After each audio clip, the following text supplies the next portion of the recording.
Hallelujah, hallelujah. मेरे प्यारे भाइयों और बहनों, आज हमारे मनन चिंतन का विषय है समय की कमी। समय ना देने की वजह से परिवार टूट रहा है।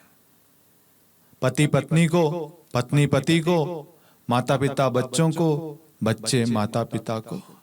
एक परिवार परिवार तब कहलाता है जब परिवार के लोग एक दूसरे को समय दे, एक दूसरे से बातचीत करे, एक दूसरे को समझे। आज हमारे पास में समझने के लिए, प्रेम करने के लिए, बातचीत करने के लिए हमारे पास में समय ही नहीं है। आधुनिक युग में हम इतने व्यस्त हो गए हैं कि सब अपने अपने मोबाइल फोन में व्यस्त हैं।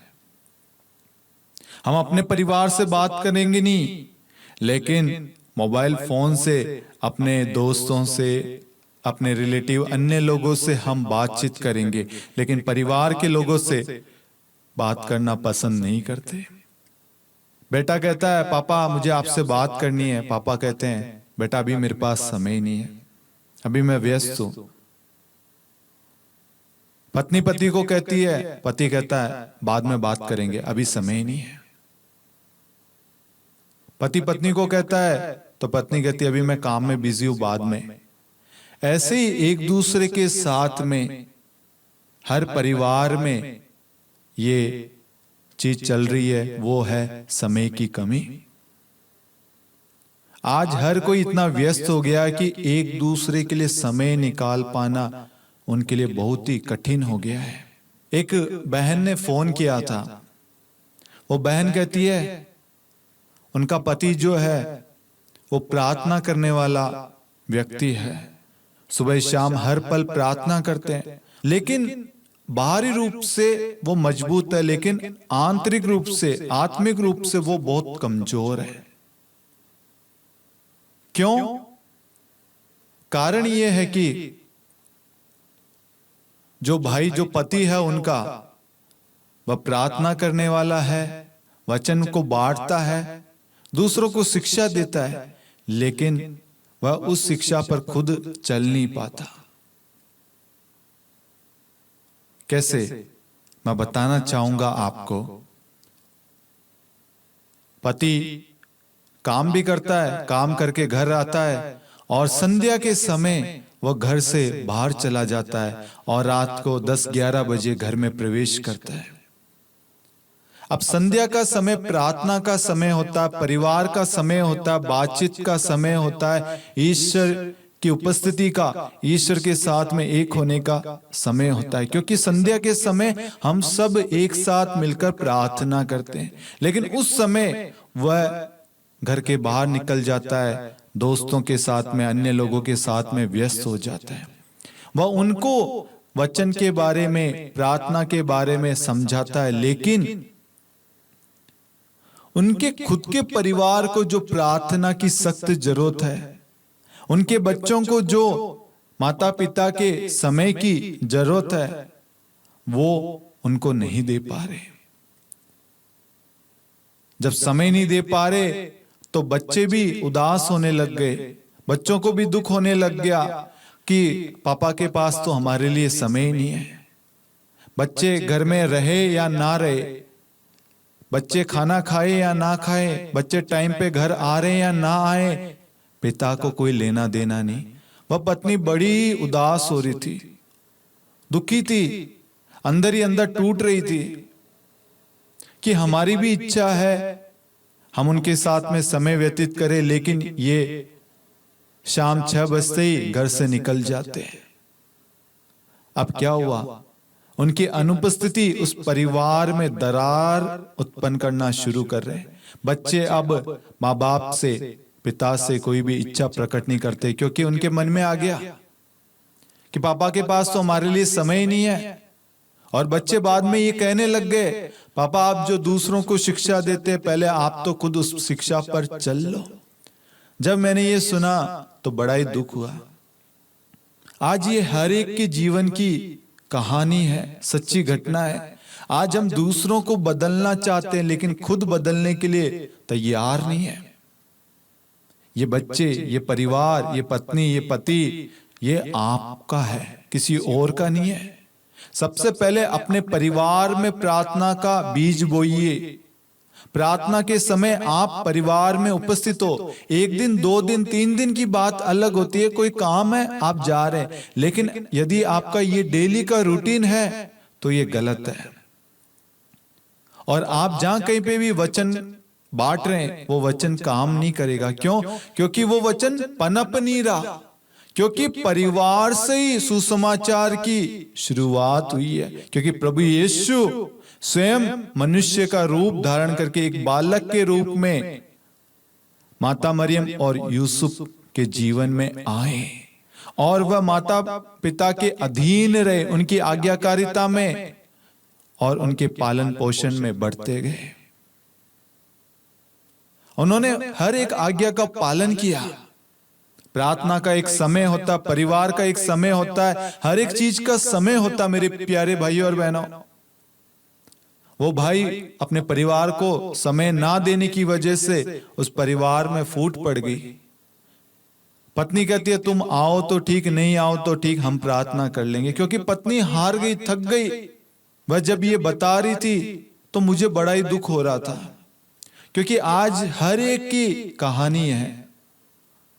हर एक व्यक्ति चाहता है मुझे समय दे, बातचीत का समय, प्रेम करने का समय, घूमने का समय, प्रार्थना करने का, हर एक चीज का समय है। मेरे प्यारे भाइयों और बहनों, प्रभु का पवित्र वचन 1 तिमोथी अध्याय 5 वाक्यांश 8 कहता है, जो अपने संबंधियों को विशेष करके अपने निजी परिवार की देखरेख नहीं करता, वह विश्वास को त्याग चुका और अविश्वासी से भी बुरा है। वचन क्या कहता है? जो अपने संबंधियों की, विशेष करके, यहां पर विशेष करके लिखा है, विशेष करके अपने निजी परिवार की देखरेख नहीं करता, वह विश्वास को त्याग चुका है और अविश्वासी से भी बुरा है। जो व्यक्ति ऐसा आचरण, ऐसा स्वभाव है उनका, उनके अंदर से विश्वास चला गया, उन्होंने विश्वास को त्याग दिया और वह अविश्वासी से भी बुरा है। वो भाई दूसरों को शिक्षा दे रहा था, लेकिन अपने निजी परिवार के लिए समय नहीं निकाल पा रहा था। यहां पर वचन स्पष्ट रूप से कहता है, जो अपने परिवार की देखरेख नहीं करता। बच्चों की जरूरतें माता पिता को मालूम है, फीस कब देनी है, बच्चों की कॉपी किताबें कब लानी है, उनकी स्कूल की ड्रेस हो, उनकी आवश्यकताएं हैं। बच्चे बड़े हो रहे हैं और जरूरतें, जिम्मेदारियां बढ़ रही है। सिर्फ पैसा ही सब कुछ नहीं होता। उस बहन ने कहा, ये मुझे तो सैलरी दे देते हैं और उस सैलरी से मुझे देखना पड़ता परिवार को कैसे चलाऊं। घर में राशन है, सब्जी है, बच्चों की ड्रेस आएगी, किताबें आएगी, फीस जाएगी, हर चीज करना है तो मुझे करना है। घर का भी काम संभालो और बच्चों को भी संभालो। मैं थक गई हूं, हार गई हूं। मैं भी चाहती हूं वो मेरा हाथ बटाए, बच्चों से बात करें कि बच्चों तुम 12th के बाद में क्या करना चाहते हो, 10th के बाद में कौन सा सब्जेक्ट लेना चाहते हो, क्या पढ़ना चाहते हो, बड़े होकर क्या करना चाहते हो, तुम्हारी इच्छा क्या, तुम्हारा ड्रीम क्या है। आओ हम सब मिलकर प्रार्थना करें, बातचीत करें, आओ हम सब घूमने चले। हर एक चीज का समय मेरे प्यारे भाइयों और बहनों, यदि आप अपने परिवार की, अपनी पत्नी की, पति की, बच्चों की, बच्चे माता पिता की देखरेख नहीं करेंगे तो आप में प्रभु नहीं है। आपने विश्वास का परित्याग कर दिया है, आपके अंदर विश्वास नहीं है और आप अविश्वासी से भी बुरे हैं। Hallelujah, hallelujah. प्रभु का पवित्र वचन सन्मति अध्याय 13 वाक्यांश 22 कहता है, जो कांटों में बोया गया है ये वह है जो वचन सुनता है, परंतु संसार की चिंता और धन का मोह वचन को दबा देता है और वह फल नहीं लाता। यह वह व्यक्ति है जो वचन को सुनता है, परंतु संसार की चिंताएं जो है वो वचन को दबा देती है। हम वचन को पढ़ते हैं, सुनते हैं, प्रार्थना करते हैं, लेकिन संसार की जो चिंताएं हैं, अन्य चीजें हैं, वो हमारी प्रार्थना पर असर डालती है, वह हमें उस वचन पर चलने नहीं देती। और धन का मोह वचन को दबा देता और फल नहीं लाता। हमारी इच्छाएं कुछ और है। हम सोच रहे हैं हम दूसरों का जीवन बदले, दूसरों के लिए ये करे, दूसरों के लिए वो करे, लेकिन आप सबसे पहले अपने परिवार की देखरेख करें। आपके परिवार को देख के लोगों का जीवन अपने आप बदलेगा। सबसे पहले आप अपने आप को बदलने की कोशिश कीजिए। दुनिया को बाद में, सबसे पहले अपने आप को बदले। आप खुद बदलेंगे, दुनिया अपने आप बदल जाएगी। क्योंकि जब हम प्रभु की नजर से, प्रभु के प्रेम से कहेंगे, बोलेंगे, देखेंगे ना, तो सब कुछ सही लगेगा, सब कुछ अच्छा लगेगा। लेकिन हम अपनी बुद्धि से, अपने ऊपर घमंड करते हुए, अपनी सोच से करेंगे या देखेंगे तो हर चीज में कमी नजर आएगी। इसलिए प्रभु का वचन कहता है, जो वचन सुनता परंतु संसार की चिंताएं उस वचन को दबा देती है। और क्या होता है, धन का मोह हमें अपने जीवन में फल उत्पन्न करने नहीं देता। क्योंकि हमारा मोह किसमें? धन में, अन्य चीजों में, प्रभु में नहीं, परिवार में नहीं, बाकी चीजों में।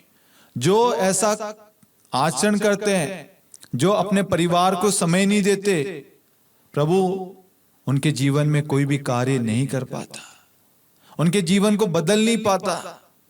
प्रभु का पवित्र वचन कहता है, एफेसियों अध्याय 5 वाक्यांश 16, वर्तमान समय से पूरा लाभ उठाए। क्या कहता है वचन? वर्तमान समय से पूरा लाभ उठाए। आपको जो समय दिया गया उस समय का सदुपयोग करें। अपने परिवार के साथ, अपने पत्नी के साथ, अपने पति के साथ, अपने बच्चों के साथ उस समय का सदुपयोग और लाभ उठाए। यदि आप ये समय अपने बच्चों, अपने परिवार के साथ में नहीं व्यतीत करेंगे तो आगे जाके आपके लिए बुरा समय बन जाएगा। आज आप बच्चों को समय नहीं दे रहे, कल बच्चे आपको समय नहीं देंगे। आज आप जवान हैं, कल आप जब बुढ़ापे की अवस्था, एक वृद्धावस्था में आएंगे, तब बच्चे आपको नहीं संभालेंगे। बच्चे कहेंगे आपने हमारे लिए क्या किया।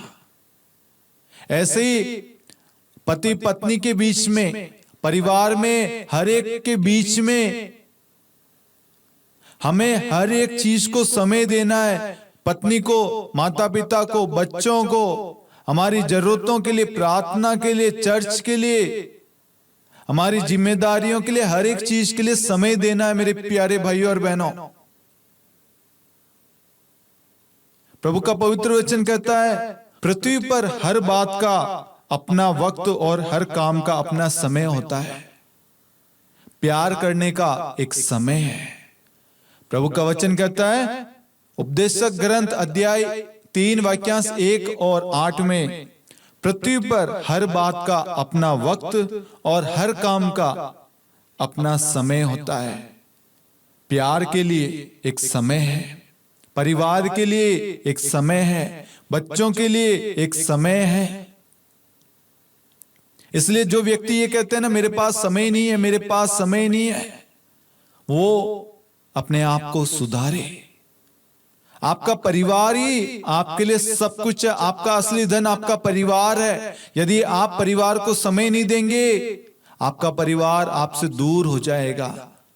यदि आप आज इसी वक्त से अपने परिवार को समय देंगे, आपका परिवार आपके निकट आएगा, आपके पास आएगा। इसलिए प्रभु का वचन कहता है, ईश्वर के पास जाएं और वह आपके पास आएगा। जब तक आप अपने परिवार के पास नहीं जाएंगे, उन्हें समय नहीं देंगे, उन्हें समझेंगे नहीं, उनकी बातों को सुनेंगे नहीं, उनकी जरूरतों को पूरा नहीं करेंगे, उन्हें समझाएंगे नहीं, उनसे बातचीत नहीं करेंगे, तब तक आपके परिवार में प्रभु की आशीष नहीं आएगी। रुकावट, बाधाएं, परेशानियां, विपरीत परिस्थितियां उत्पन्न होगी। हो सकता है बच्चे कोई बात मम्मी को नहीं बता रहे, पापा को बताना चाहते हैं, वो वेट कर रहे हैं, कोई सरप्राइज हो। हो सकता है मम्मी का बर्थडे आ रहा है, वो कहना चाहते पापा अपन कहीं बाहर घूमने चले, मम्मी का बर्थडे हम बाहर मनाएं। उनकी इच्छा है, वो बात करना चाहते, वो समय चाहते हैं, लेकिन पापा अभी नहीं, बाद में बात करेंगे, अभी मैं बिजी हूं। आजकल तो हमारे पास में, हर एक के पास में फोन है और डाटा भी है और कॉल्स करने के लिए अनलिमिटेड पैक भी है। ये सब कुछ होने के बावजूद हम एक दूसरे से बातचीत नहीं करते, एक दूसरे की बात को नहीं सुनते, एक दूसरे के लिए समय नहीं निकाल पाते। हम पुराने लोगों से सीखें, उनका हर एक चीज का समय है। शाम को 7 बजे परिवार में प्रार्थना करना है तो करना है, चाहे तुम कहीं पे भी क्यों ना हो, 7 बजे घर पे उपस्थित होना है। 8 बजे एक साथ खाना खाना है तो एक साथ खाना खाना है, कोई अकेला नहीं। ये एक नियम होता था परिवार का। आज क्या होता है, प्रार्थना के लिए एक बेटा उस कमरे में, एक बेटी उस कमरे में, पति कहीं और, पत्नी ऑल्टर के सामने बैठ के प्रार्थना कर रही है, वो आवाज दे रही है, बच्चे ईयरफोन डाल के मोबाइल में गेम गाने सुन रहे हैं, पति अपने ऑफिस के काम में, अन्य कामों में व्यस्त है। आज आप प्रार्थना को समय नहीं देंगे, कल वचन आपके जीवन में कार्य नहीं करेगा। आज आप प्रार्थना को समय नहीं देंगे, इसकी वजह से कल जब आपके जीवन में कोई अनहोनी घटना या कोई परेशानी आएगी तो आप तिलमिला जाएंगे, बिखर जाएंगे, टूट जाएंगे।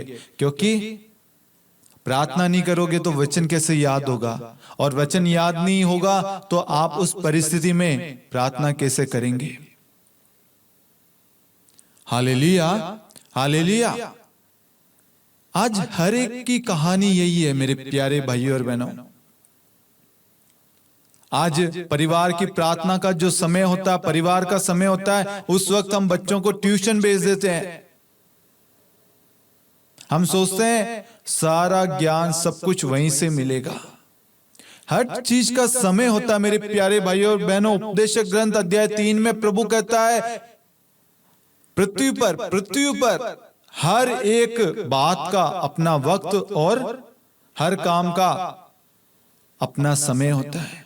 पढ़ाई का, ट्यूशन का, डिनर का, प्रार्थना का, प्रेम का, हर एक चीज का पृथ्वी पर एक समय निर्धारित है।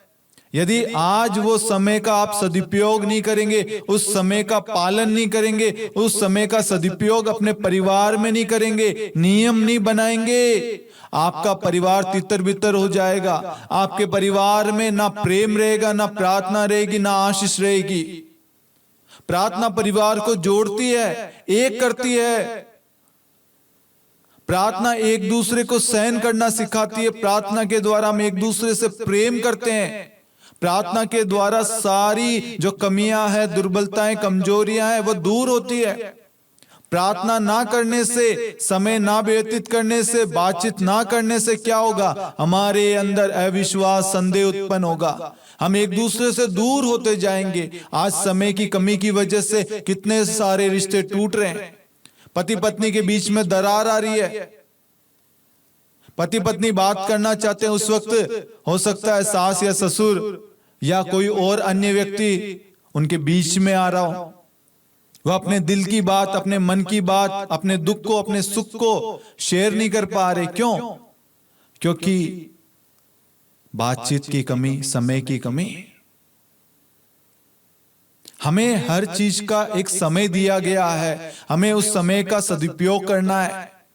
और उस वक्त हमें ध्यान देना है कि ये जो समय मेरा परिवार का है, चाहे कुछ भी हो जाए, मैं ये समय अपने परिवार को, अपने पत्नी को, अपने पति को, अपने बच्चों को ही दूंगी या दूंगा। ये समय मेरे परिवार का है, तो ये परिवार का एक नियम बनाइए। हम सब परिवार एक साथ मिलकर भोजन ग्रहण करेंगे, एक साथ खाएंगे, एक साथ प्रार्थना करेंगे।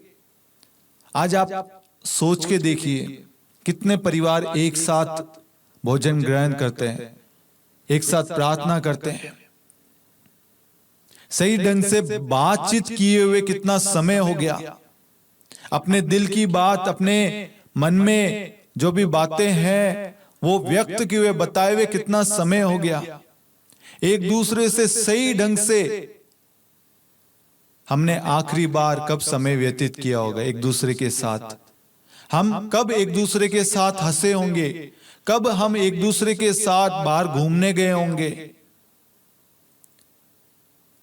मैं आपको बताना चाहता हूं, मैं, मेरी पत्नी और मेरे परिवार में एक नियम है, हम सब कहीं ना कहीं एक दिन, महीने में और 2 महीने 3 महीने में एक बार हम कहीं आसपास में कोई गार्डन में, जैसे अजमेर के अंदर आना सागर है, बहुत सारी जगह है, पहाड़ है, घूमने की जगह, देखने की, हम घर से बाहर निकलते हैं और एक दूसरे के साथ में समय व्यतीत करते हैं। और इस समय क्या होता है, हम एक दूसरे के साथ में जुड़ते हैं, एक दूसरे के साथ में समय व्यतीत करते हैं। उसकी वजह से जो भी गिले शिकवे होते हैं, कोई नाराजगी होती है, समय ना देना या बातचीत की कमी, कुछ भी हो सकता है, वो ये सब करने से हट जाता है। हमारे घर का एक नियम है, अगर हमारे घर में कोई एक भी व्यक्ति चर्च ना जाए तो दूसरा व्यक्ति वेट नहीं करता, तेरे चक्कर में मैं क्यों चर्च ना जाऊं। वो चाहे बारिश आए, तूफान आए, कुछ भी आए, वो चर्च जाएंगे। इसलिए परिवार बढ़ चढ़कर प्रार्थना में भाग लेता है। अगर मैंने कोई बहाना बना लिया कि आज मैं चर्च नहीं जाऊंगा, तो मेरी पत्नी, मेरे माता पिता वो चर्च जाएंगे। लेकिन बहुत सारे लोग क्या करते हैं, एक के ना जाने से पूरा परिवार चर्च नहीं जाएगा, क्योंकि प्रार्थना को हम महत्व नहीं देते, प्रार्थना की शक्ति को हम नहीं समझते। हमारे परिवार में हर एक चीज का समय है, एक दूसरे से बातचीत करने का हर एक चीज का समय होता है। गलत नहीं है ये हमारे परिवार की भलाई के लिए, परिवार को जोड़े रखने के लिए हर चीज का एक समय है। हमें उनको समय देना है, वो समय आप दूसरों को नहीं दे सकते। आज आपका समय आपके परिवार के लिए अनिवार्य जरूरत है। आज हस्बैंड अपने मोबाइल फोन में व्यस्त है, वाइफ अपने मोबाइल फोन में, बच्चे अपने मोबाइल फोन में, सब व्हाट्सएप पे हार्ट भेजते हैं, लव यू लिखकर भेजते हैं, आइकन्स भेजते हैं हार्ट का अलग अलग, लेकिन हकीकत में कुछ नहीं। सामने से देखे तो कुछ नहीं। क्यों? क्योंकि हमने मोबाइल फोन को समय दे दिया।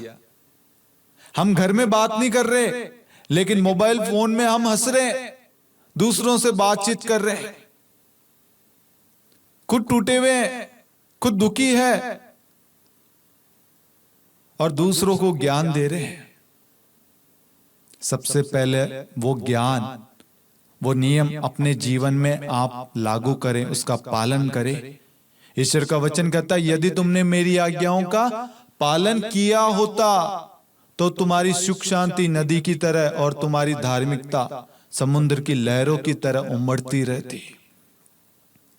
आज ईश्वर चाहता है कि हम ईश्वर की हर एक आज्ञाओं का पालन करें, अपने परिवार से प्रेम करें, अपने परिवार को जोड़े रखने के लिए उनको समय दे, उनके साथ बातचीत करें, उनके सुख दुख को समझे, उनकी आवश्यकता को जाने, उनकी जरूरतों में उनका साथ दे।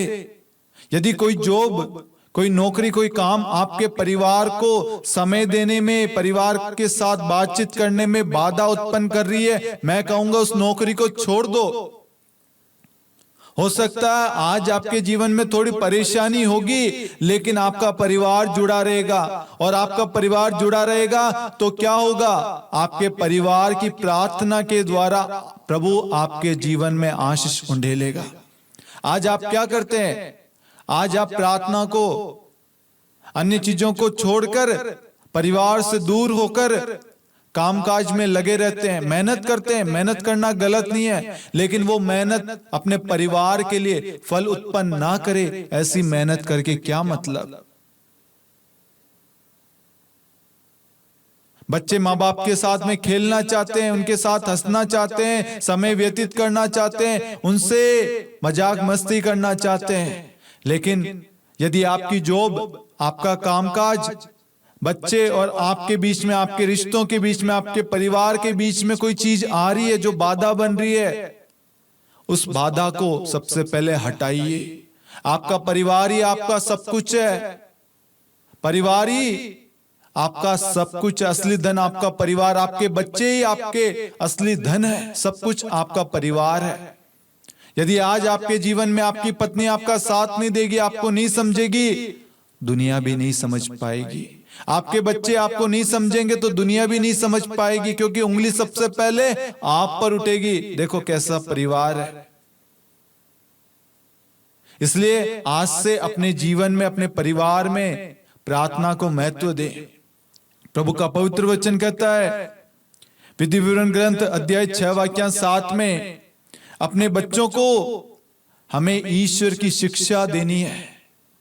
विधि विवरण ग्रंथ अध्याय 6 वाक्य 7 में प्रभु कहता है अपने बच्चों को बचपन से ही ईश्वर की शिक्षा दे, तालीम दे, उनको बताएं परिवार क्या होता है, रिश्ता क्या होता है, प्रार्थना क्या होता है, वचन क्या है, प्रभु कौन है, यीशु मसीह कौन है, नबी कौन है, प्रेरित कौन है, संत कौन है, माता मरियम कौन है, ये हमारे जीवन में महत्वपूर्ण क्यों है, इनके बिना हमारा जीवन अधूरा क्यों है, कौन हमें जीवन देता है, कौन हमारे परिवार को संभालता है, कौन हमें जोड़े रखता है, कौन हमें प्रेम प्रदान करता है, कौन हमारे साथ सदा सर्वदा हमारे साथ रहता है, किसकी शक्ति, किसका सामर्थ्य हमारे अंदर क्रियाशील है, कौन हमें दृष्टि देता है, कौन हमें प्यार करना सिखाता है। बच्चों को बताइए पवित्र शास्त्र बाइबल के बारे में, वचन के बारे में, प्रभु यीशु के बारे में बताइए। आप बचपन में बच्चों के जीवन में प्रभु का बीज बोएंगे ना, जब वह बच्चे बड़े होंगे तो वो वचन, वो प्रार्थना उनके जीवन की रक्षा करेगा, उन्हें मजबूत बनाएगा। आज बहुत सारे परिवारों में कमी यही है, क्योंकि माता पिता के पास में समय ना होने की वजह से परिवार में प्रार्थना नहीं होती, और परिवार में प्रार्थना ना होने की वजह से बच्चे बिगड़ जाते हैं, दूर हो जाते हैं, गंदी संगति में, गलत कार्य में पड़ जाते हैं, और बाद में माता पिता बोलते हैं हमारे बच्चे राह पर नहीं है। बच्चे तो राह पर थे, लेकिन जब राह का समय आया था, जब उन्हें सही शिक्षा, सही ज्ञान की आवश्यकता थी, सही मार्ग बताना था, उस वक्त हम सब व्यस्त थे, हमारे पास में समय नहीं था। आज एक समय चला गया तो चला गया। आज इसी वक्त यदि आप अपने बच्चों को समय देना स्टार्ट करेंगे ना, कल जाकर बच्चों के जीवन में प्रभु का अभिषेक, प्रभु का सामर्थ्य, प्रभु की आशीष कार्य करेगी। प्रार्थना के प्रति बताइए, भक्ति श्रद्धा के बारे में बताइए, चर्च जाना क्यों जरूरी है। आज आप बच्चों को तालीम नहीं देंगे, शिक्षा नहीं देंगे, वो भटक जाएंगे। लोगों को लगता है प्रार्थना करना ये चीजें फालतू व्यर्थ है। नहीं, प्रार्थना करने से हमें हौसला, सामर्थ्य, बल, शक्ति, प्रेम, आनंद सब कुछ प्रार्थना करने से मिलता है। कितना भी दुख क्यों ना हो, कितनी भी पीड़ा क्यों ना हो, कितनी भी बुरी अवस्था क्यों ना हो, यदि प्रार्थना है तो सारी पीड़ा, सारी दुख हमारे जीवन से हट जाती है, और ईश्वर का सामर्थ्य, ईश्वर की शांति हमारे भीतर, हमारे अंदर उपस्थित होती है, उतरती है। Hallelujah, hallelujah. आज समय की कमी की वजह से परिवार तितर बितर हो रहा है, इधर उधर हो रहा है। परिवार में यदि 3 जन है, 4 जन है, माता पिता, बच्चे, तो आप दोनों में से, हस्बैंड वाइफ दोनों में से, अगर बच्चे छोटे हैं, अभी जन्म हुआ है, तो दोनों में से एक जना बच्चे के साथ सदा सर्वदा रहे। बच्चे को इस वक्त आपकी जरूरत है। हो सकता है आप दोनों में से एक जना काम नहीं करेगा तो फाइनेंस में थोड़ी सी कमी आ सकती है, लेकिन उस फाइनेंस से बढ़कर आपका परिवार, आपकी संतान। आपने उस बच्चे को समय दे दिया, वो समय कल फल उत्पन्न करेगा, आशीष का कारण बनेगा। आज बहुत सारे परिवार का बिखरने का रीजन ये है, पति पत्नी दोनों काम में व्यस्त है। बच्चे को हम दूसरों के भरोसे छोड़ जाते हैं, बच्चे कहां से क्या सीखेंगे? बच्चों के मन में ये माता पिता व्यस्त है, ये हकीकत है। आप अपने इर्द गिर्द स्मार्ट मेट्रो सिटी में देखिए, पैसों की आधुनिक युग में, सांसारिक होड़ में, सांसारिक दुनिया में, ये भागती हुई दुनिया में हम इतने व्यस्त हो गए। हम सब जो कर रहे हैं वो अपने परिवार की भलाई के लिए कर रहे हैं, अच्छाई के लिए कर रहे हैं, लेकिन उसमें हमें थोड़े ठहराव की, रुकने की सख्त जरूरत है। एक हस्बैंड वाइफ प्लान करता है कि हम अब एक संतान को जन्म देंगे, उसके लिए आप प्रार्थना कीजिए, आज से इसी वक्त से प्रार्थना करना शुरू कीजिए। उसके पालन पोषण के लिए 9 महीने वो माता के गर्भ में रहता है। वो हर क्षण, हर पल, हर रात्रि आप उस बच्चे के लिए प्रार्थना करना शुरू कीजिए। जो आप बीज बोएंगे वो उसके अंदर कार्य करेगा। आप अपने पत्नी अपने पति को प्रेम करेगी, एक दूसरे को समय देंगे, बच्चा अंदर पेट में वही सीखेगा, उस पर वही प्रभाव, वही असर पड़ेगा। आप अच्छी चीजें देखेंगे, अच्छी चीजें बोलेंगे, अच्छी चीजें करेंगे, प्रार्थना करेंगे, एक दूसरे से प्रेम करेंगे, एक दूसरे को ब्लेस करेंगे, झूठ नहीं बोलेंगे, सच्चाई बोलेंगे, बच्चा भी वही सीखेगा, वही करेगा। और बच्चा जब जन्म लेता है उस वक्त उससे माता पिता के स्पर्श की, उनकी उपस्थिति की सख्त जरूरत होती है, उनके साथ की। वह सबसे पहले नाम क्या लेता है? पापा, मम्मी। जब वो बच्चा नाम ले और आप ना हो तो सोचिए उस समय को, उस दुख को देखिए। आप इतनी मेहनत कर रहे हैं और बच्चे की पहली पुकार, पहली आवाज सुनने के लिए आप उसके साथ में नहीं है। आज बहुत सारे परिवारों में यही हो रहा है। पति पत्नी शादी तो कर लेते हैं, शादी के बाद में उनके बीच में संबंध हो जाता है, संबंध के बाद में पति या पत्नी दोनों में से एक जना बाहर काम करने के लिए चल जाता है। और क्या होता है, बाहर काम करने की वजह से समय पर छुट्टी नहीं मिल पाती, बच्चे का जन्म होता है तो उस वक्त उससे मिलने के लिए भी वो नहीं आ सकता या नहीं आ सकती, छुट्टी नहीं है। साल भर हो जाते हैं, छुट्टी नहीं मिलती और बच्चा बड़ा होता है। बहुत सारे परिवारों में ऐसा है, हम आजकल देखते हैं, बच्चे बड़े हो गए, बच्चों को पता ही नहीं है कि पापा कौन है, पापा क्या करते हैं। क्योंकि हस्बैंड वाइफ के बीच में मतभेद, लड़ाई झगड़े हैं। इस लड़ाई का सबसे बड़ा कारण है एक दूसरे को समय ना देना, एक दूसरे को नहीं समझना, एक दूसरे से बातचीत की कमी। बातचीत का जो समय था उसका हम सदुपयोग नहीं करते, प्रेम का समय था उस प्रेम का सदुपयोग नहीं करते, उस समय का। बच्चे आपको चाहते हैं, माँ बाप बच्चों को चाहते हैं। माँ बाप चाहते हैं बच्चे हमारा साथ दे, हमारी देखभाल करे, देख रेख करे जब वो बुजुर्ग हो जाए, वृद्धावस्था में आ जाए। और आज बच्चे माँ बाप को नहीं समझ रहे। माँ बाप बच्चों को डांटते हैं तो बच्चों को लगता है ये हमारा बुरा चाह रहे हैं। नहीं मेरे प्यारे भाइयों और बहनों, माँ बाप हमेशा आपका भला चाहते हैं, आपका अच्छा चाहते हैं। वो बाहरी रूप से, बाहरी मन से आपको डांटते हैं, लेकिन अंदर वही जानते हैं उनको कितना दुख हो रहा है, कितनी पीड़ा हो रही है। वो मार आपको नहीं पड़ रही, वो चोट उनके हृदय को पड़ रही है। वो अंदर ही अंदर वो खुद रो रहे हैं, वो अंदर ही अंदर खुद टूट रहे हैं, उनके हाथ कांप रहे हैं। वो आपको नहीं दिख पा रहा, लेकिन वो अनुभव करना पड़ता है।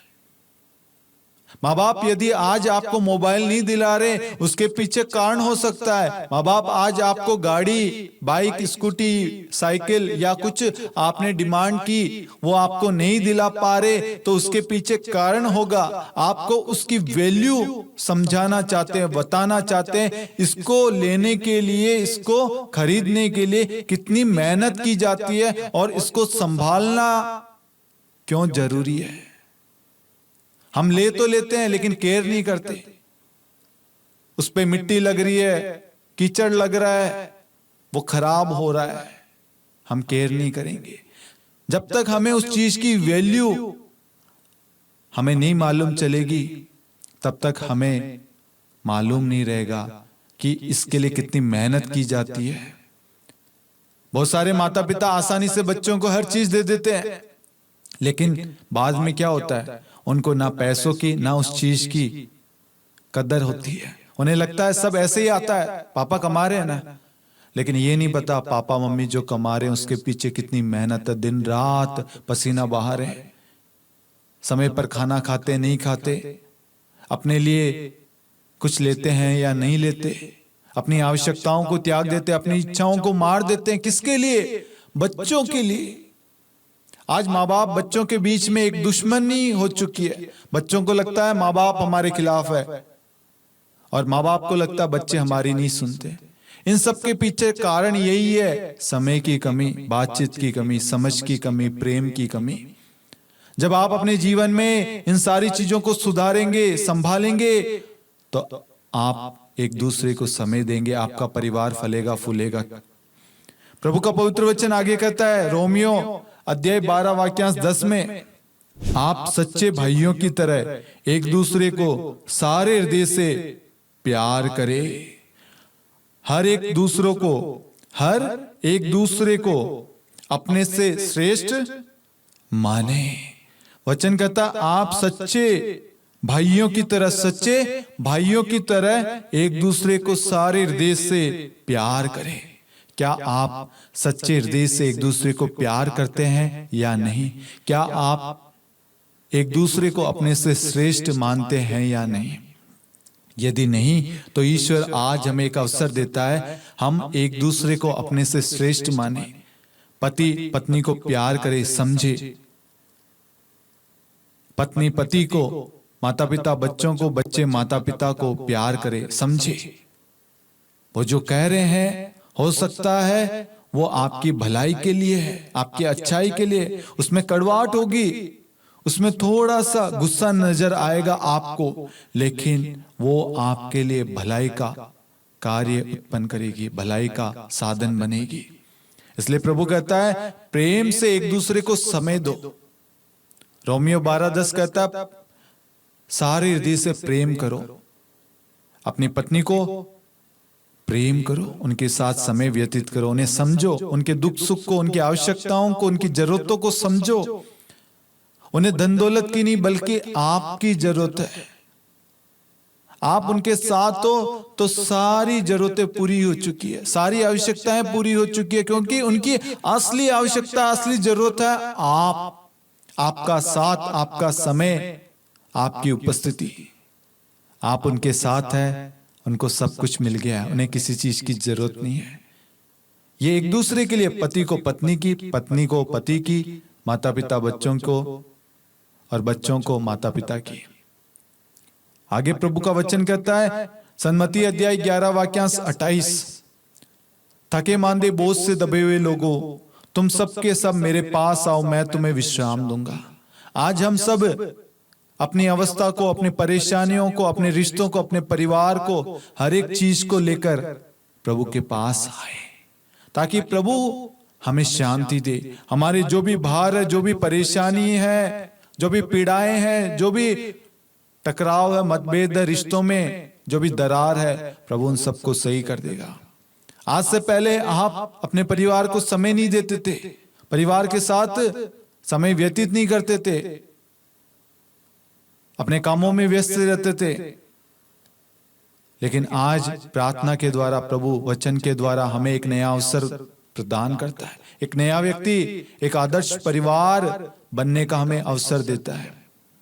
इसलिए मेरे प्यारे भाइयों और बहनों, हम बड़े विश्वास के साथ प्रेरित चरित्र अध्याय 16 वाक्यांश 31 पर विश्वास करते हुए घोषणा करें, प्रार्थना करें। प्रभु का वचन कहता है आप प्रभु ईसा में विश्वास कीजिए तो आपको और आपके परिवार को मुक्ति प्राप्त होगी। आज आप एक दृढ़ संकल्प, एक निर्णय लेंगे, एक डिसीजन लेंगे कि आज से कुछ भी हो जाए, मेरे परिवार का समय मेरे परिवार को ही दूंगा, चाहे नौकरी रहे या ना रहे, लेकिन मैं अपने पत्नी को प्रेम करूंगा, पत्नी अपने पति को, बच्चे अपने माता पिता को, माता पिता अपने बच्चों को समय देंगे, और उन्हें प्यार करेंगे, उन्हें प्रार्थना का मर्म, प्रार्थना के बारे में हम सिखाएंगे और एक मत एक हृदय होकर हम पारिवारिक प्रार्थना करेंगे।